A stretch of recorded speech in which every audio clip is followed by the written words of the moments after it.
Have you ever met someone who just sticks in your mind? No matter how hard you try to forget them, their face, their voice, or even their energy keeps popping up in your thoughts?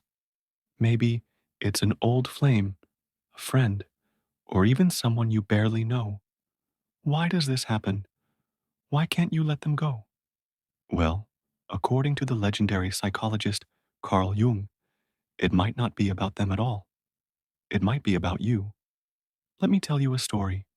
Once, there was a young woman named Clara.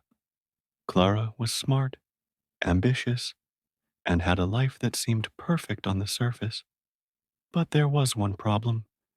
She couldn't stop thinking about her ex-boyfriend, Daniel. They had broken up years ago, and Daniel had moved on. But for Clara, it was like he was haunting her. She'd see him in her dreams, hear his laugh in crowded rooms, and even imagine running into him at the grocery store. She couldn't understand why he was always on her mind. Was it love? Regret? Obsession? She didn't know. So she decided to dig deeper. Clara's therapist introduced her to the ideas of Carl Jung. Jung believed that when someone occupies your mind relentlessly, it's often because they represent something unresolved within you. They might be a mirror reflecting a part of your psyche that you haven't fully acknowledged or integrated. This is what Jung called the shadow self. Jung said that the shadow is the part of us we hide, the traits, desires, and emotions we're afraid to face.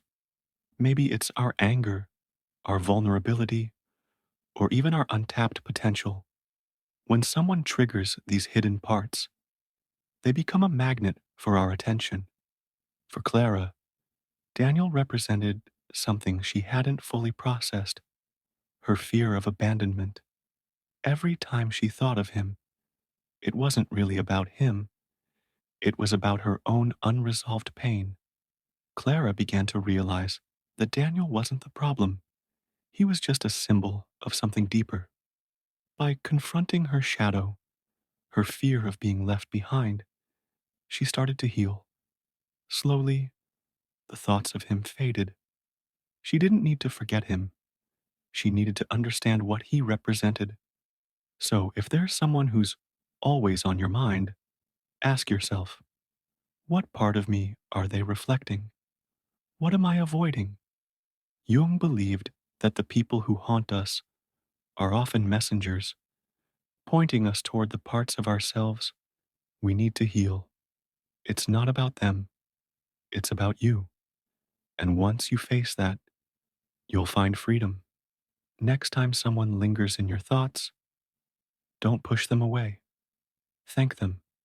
They might just be guiding you back to yourself. Thanks for watching, and remember, the mind is a mysterious place, but with a little curiosity, we can uncover its deepest secrets. See you next time.